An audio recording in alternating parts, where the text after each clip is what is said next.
Hello friends, this is Stoking Embers, and this is a video response to Bearded Bristol on your childhood memories for his giveaway contest. And I'm going to get this in late, but really not interested in the contest so much as I'm going to use this as my jumping off point for my introduction to the YouTube pipe community.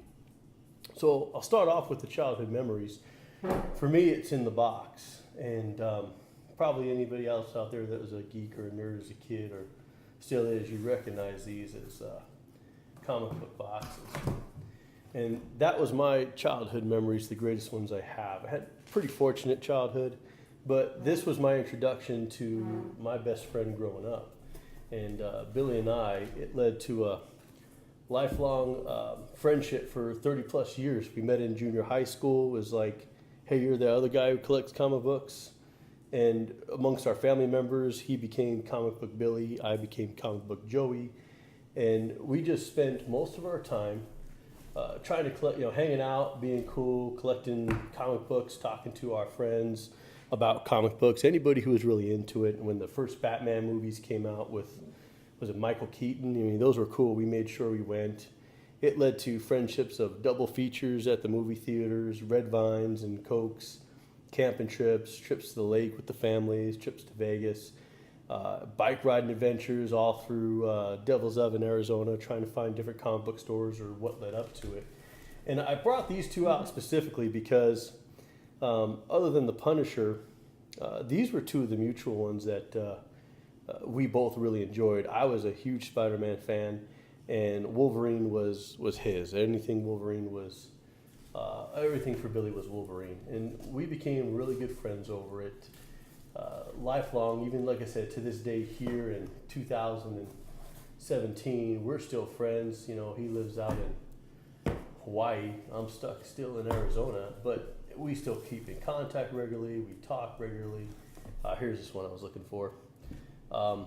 And that was it. It was all about what comic books, staying up late at night, under the covers with the lights on to read comic books, and writing our own comic books, drawing our own comic book heroes. And I think at one time he developed a character, Billy Wolf, and then I was trying to create the storyline for it.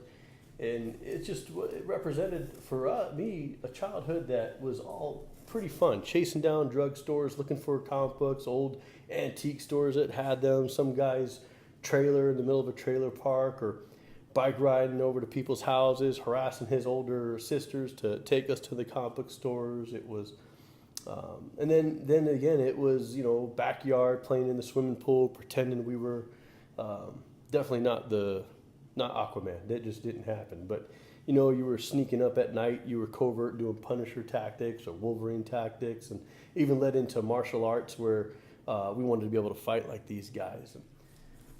So that's it. I don't know that any one thing particularly stood out. Maybe it'd be hard for anybody who doesn't live in Arizona to know, but we went from probably North Scottsdale, North Phoenix area, around North Scottsdale, and rode our bikes all the way into, it was around summer break, so it would have been around June, July, and rode our bicycles into Old Town Scottsdale to go to what possibly was a comic book store. And it really was just this old shop who had a basket full of comic books. And they were like Archies and stuff that we really didn't collect. But it was this bicycle adventure. He had a big old beach cruiser. I had a BMX. And I've done that trip by car just to see it. And it was 7 miles one way. Blistering sun at that point. We were impervious. Didn't matter.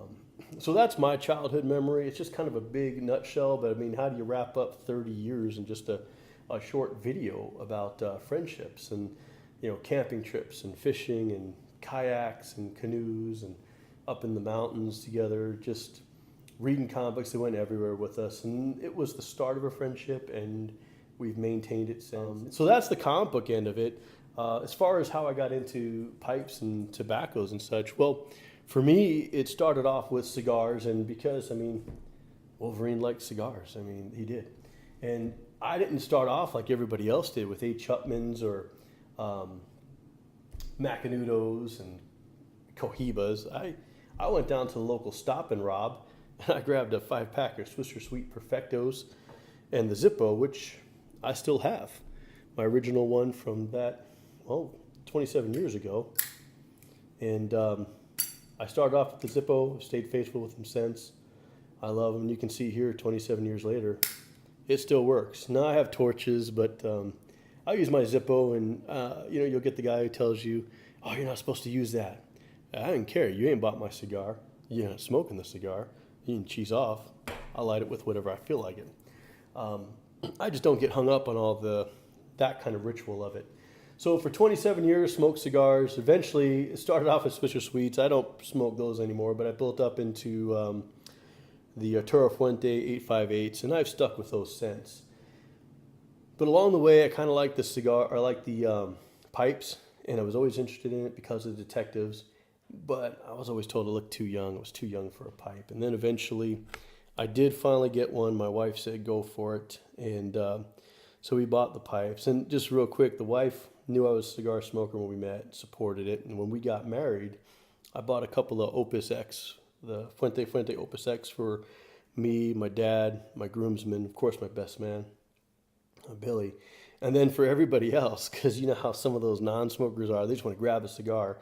I bought one of those 150 boxes of the Thompsons from the Thompson catalog, like $50 for 150 or something ridiculous.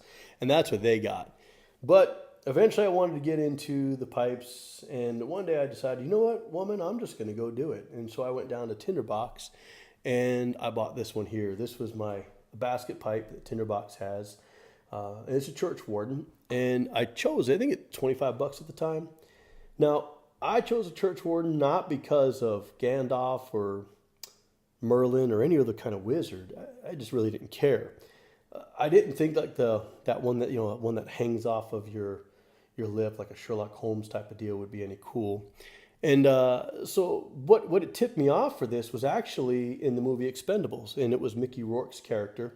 And if you remember the scenes in the garage where he rolls up on the old the chopper and he's tattooing on Sylvester Stallone, and I was like, that's it. If Mickey Rourke can do this, and he can look cool doing it, then I can too.